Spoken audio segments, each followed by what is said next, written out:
When you picture a snake, what's the first thing that pops into your head? For a lot of us, it's this image of, danger, temptation, a slithering villain in some sacred garden. And that idea is really, really deep in our culture, mostly thanks to religious traditions that have shaped our world for centuries. But what if that's not the whole story? What if the serpent, far from being a symbol of evil, was actually once revered as humanity's greatest protector, our greatest ally, a symbol of profound wisdom? Let's dig into the hidden history of this incredibly powerful symbol. I mean, we all know this story, right? And this beautiful, perfect paradise, a serpent shows up, deceives Eve, and boom, the fall of humankind. This story, passed down through altered versions of the Torah and the Bible, has basically defined the snake as the original enemy. It's a really powerful narrative of betrayal. But what if that whole narrative is just, well, a piece of ancient propaganda?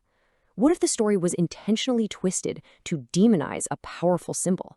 A story designed to keep humanity ignorant and controllable by erasing a much, much older truth about our own potential. So to find that truth, we have to look way beyond this one story. Because if you look across the ancient world, the serpent had a totally different meaning. A meaning that, it seems, has been almost completely forgotten. And the evidence for this is, well, it's just overwhelming. I mean, look at this. In ancient Egypt, the snake was a symbol of creation, wisdom, and rebirth. In China, a serpent goddess literally created humanity. Across South America, a feathered serpent god brought divine teachings. And in Greece, it symbolized healing and transformation. The pattern is global, and it's undeniable. The serpent was a force for good. Now, this symbolism wasn't just some abstract idea. It was a practical spiritual path. In Hinduism, this is all wrapped up in the concept of Kundalini, this coiled serpent of divine energy that's said to be at the base of your spine. The whole goal of spiritual practice is to awaken this serpent, to guide it up through 7 energy centers or chakras, all the way from the root to the crown, until you achieve enlightenment. And get this ancient wisdom is actually still hidden in plain sight.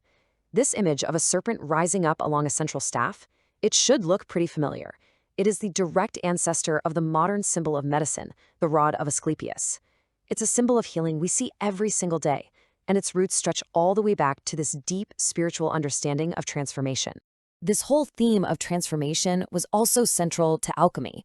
Now we're told alchemists were trying to turn lead into gold, but that was just a metaphor. The real work, it was all internal. The lead was the ordinary, unenlightened human spirit. The gold was the awakened, enlightened self. And the symbol for this profound transformation, you guessed it, the serpent. So all of these powerful, positive ideas had to come from somewhere. We've seen what the serpent symbolized, wisdom and transformation. Now let's get into the who and the why. We need to find the origin of the serpent god's true story.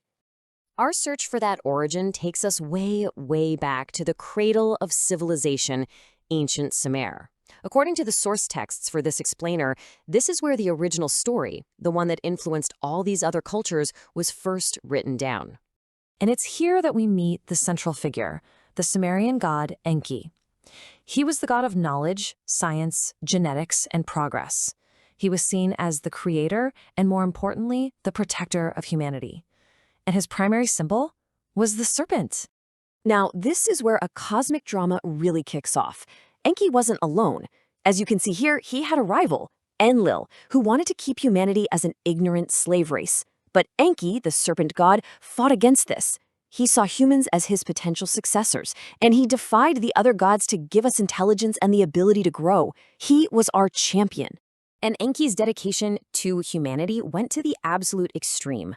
When Enlil decided to just wipe out humanity in a great flood, it was Enki who secretly went against that command. He warned a man known in the Sumerian texts as Utanapishtim and gave him the plans to build an ark, saving humanity from total extinction.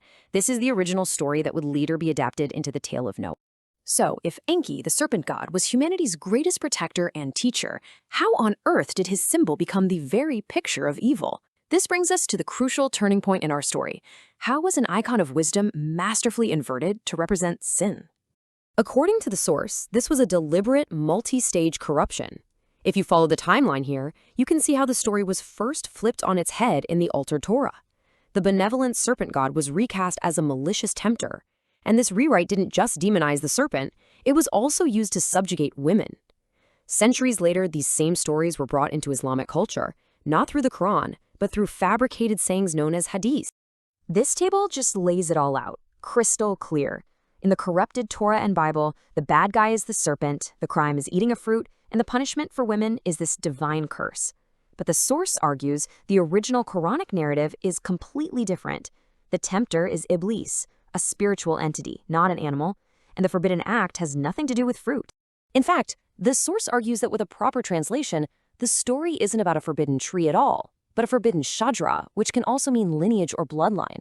The temptation wasn't to eat something, but to approach and form a relationship with this other lineage, all because of a desire to become like them, powerful rulers or melik. And this brings us to a pretty stunning fact. How many times does the Quran mention a serpent tempting Adam and his wife? 0. Not once. The snake simply isn't in the original story.